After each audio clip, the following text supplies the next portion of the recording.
Hello everyone, আসসালামু আলাইকুম। আপনারা সবাই কেমন আছেন? এই তো আল্লাহর রহমতে আমরা সবাই মোটামুটি ভালোই আছি।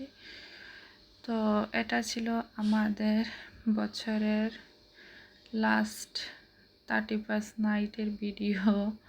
আর আমাদের আসলে এইভাবে কোনো হ্যাপি নিউ ইয়ার উপলক্ষে কোনো কিছু করা হয়নি।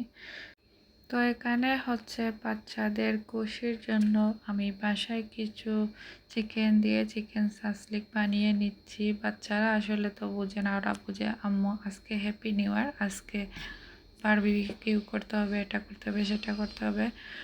তো আমার হাজব্যান্ডের হচ্ছে প্রচুর কাজের প্রেশার, এই জন্য আমরা আর কোনো প্ল্যানিং করিনি। না হলে আমরা বাইরে কোথাও গিয়ে বারবিকিউ পার্টি এগুলো করতাম। তো যাই হোক, বাসায় বাচ্চাদের খুশি করার জন্য এখানে আমি অল্প একটু কিছু করে নিয়েছি। আর হচ্ছে গিয়ে আমি কিছু নান রুটিও বানিয়েছিলাম। তো মানে এতটা ভালো হয়নি। তো আমাদের এইভাবে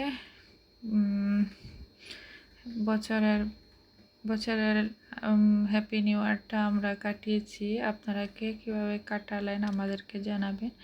আর আমাদের এখানে হচ্ছে প্রচুর ঠান্ডা পড়েছে। তো এখন ঠান্ডার মধ্যে সন্ধ্যার পর দিয়ে পার্কে টার্কে এগুলাতে আসলে যাওয়াটা খুবই কঠিন।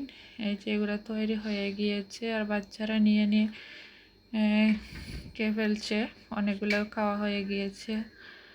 আর এই যে আমার নান রুটি, তো এগুলো পুড়ে গিয়েছে।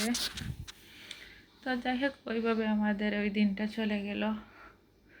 আর এখন পার্কের দিকে যেতে হলে আসলে দিনের বেলায় যেতে হবে, সন্ধ্যার পর দিকে যাওয়া সম্ভব না, এত ঠান্ডা বাতাস সহ্য করা যাবে না। আর যেহেতু বাচ্চাদের স্কুল মানডে থেকে, তো প্রায় 25 দিনের মতো ছুটি পেয়েছিল।